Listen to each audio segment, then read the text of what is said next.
When I say the word gremlin, what's the first image that pops into your head? More likely than not, you'll probably be thinking of the little furry creatures from the 1984 film. Unless you're an Epic Mickey fan like me. In that case, you'll probably be thinking of these gremlins. The gremlins have a major role in the game, but just like most things in the Wasteland, Epic Mickey isn't where they originated. We can trace the origins of the gremlins back to World War II. Over in the UK, the war waged on. Hundreds of young men were enlisted in the war effort, whether it be on the army on the ground or in the Air Force up above. One of the men in the Air Force was none other than Roald Dahl, a soon-to-be world-famous children's author, well known for stories such as Matilda, the BFG, and Charlie and the Chocolate Factory.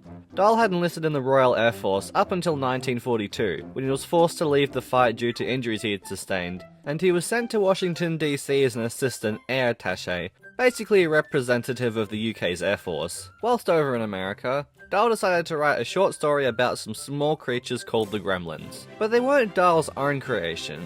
So where did these small fellows come from? Well, we can't tie it down to one specific person. What we do know is that the term gremlin in this context was invented in around the 1920s within the Royal Air Force. Whenever a sudden and unexpected malfunction happened with one of their aeroplanes, the mechanics would blame it on small creatures called gremlins, who would supposedly crawl about the plane messing things up.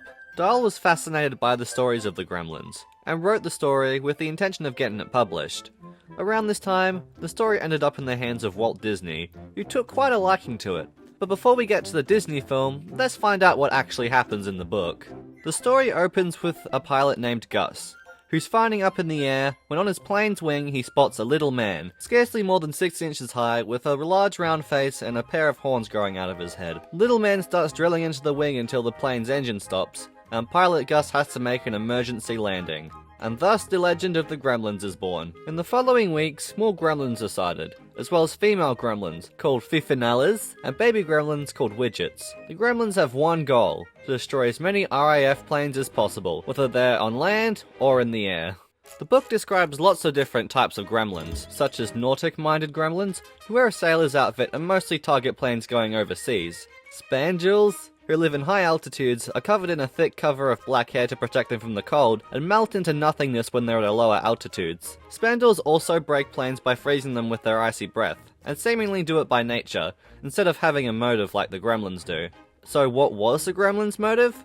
Well, they all used to live in a forest, before it was cut down to make way for an aeroplane factory. The Gremlins then tasked themselves with destroying as many planes as possible as revenge.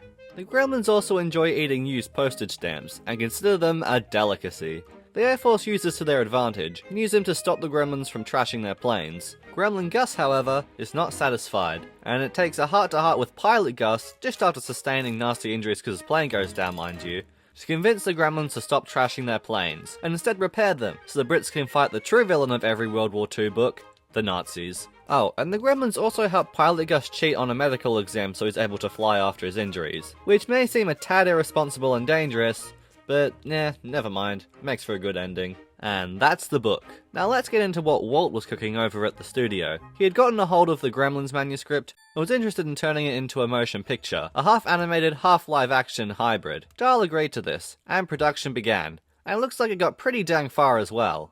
Early on, the copyright of the Gremlins was discussed, and since they were a myth created by the RAF, Dahl didn't have the copyright for the concept of a gremlin. This wasn't an issue for very long though, since the RAF gave the go-ahead for the film, and all the royalties for Disney's Gremlins went to the benevolent fund for the RAF, which assisted families of former RAF members. There was also an issue that a few of the names used by Dahl had been family names of Douglas Bisgood, one of Dahl's fellow RAF pilots, who had initially used them in reference to the Gremlins. This issue also seemed to disappear after some correspondence between Dahl, Bisgood, and Disney.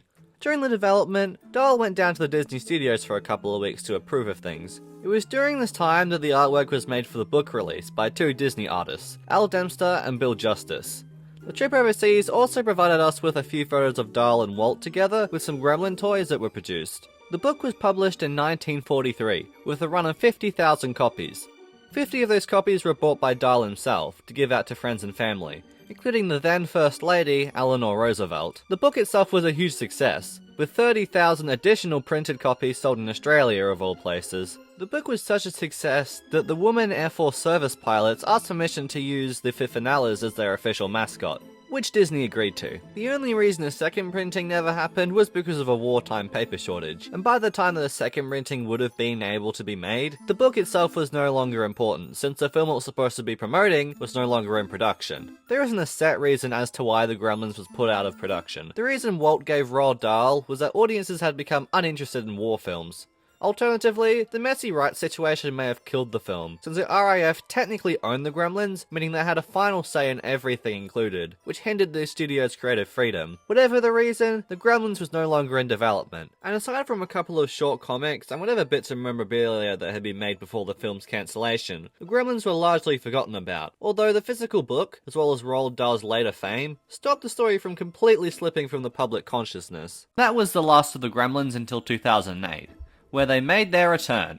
Dark Horse Comics were interested in re-releasing the book, as well as creating new comic stories involving the characters, so they approached Disney, and after Disney determined that they did indeed still own the characters, and not Roald Dahl's estate, they granted Dark Horse with the rights to produce more Gremlin material. They re-released the original book, with a new foreword by film historian Leonard Maltin, as well as creating all new comic stories, titled Return of the Gremlins, which took place in the modern day, with the Gremlins meeting the original pilot Gus's grandson. Alongside the release of the books, Gremlin figurines were produced of the Gremlins, as well as the Fifinellas and the Widgets. And now we get to the Gremlins' biggest piece of media since the original book and scrap film. Now let's talk about Epic Mickey. For those not in the know, Epic Mickey is a 2010 video game released for the Nintendo Wii by Junction Point Studios, and its entire shtick is that it brings back forgotten and scrapped Disney characters.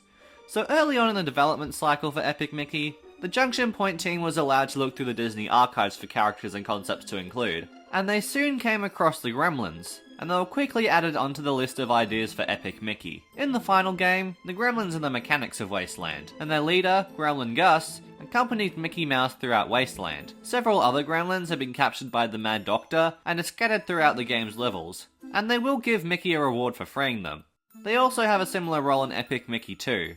Although only a few Gremlins are individually named, in contrast to the first game, where every Gremlin has their own individual name. The Gremlins' most recent appearance is in the remake for Epic Mickey Rebrushed. They have the same role as the original game, although with a slightly reworked appearance. Overall, the Gremlins is easily one of Disney's most famous scrap projects. From its origins with a future famous children's author, and the fact it got a book before being cancelled, and then its semi-revival with Dark Horse and Epic Mickey.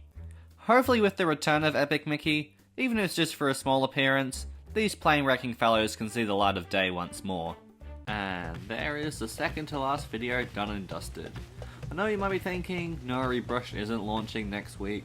I'm doing the last video next week, and then the week after that I'll be doing a whole day live stream of playing through all the Epic Mickey games, and then some other games like Mickey Mania, and maybe Disney Illusion Island. So I hope to see some of you there. And I guess I'll see you next week with my last Epic Mickey video until Rebrush comes out.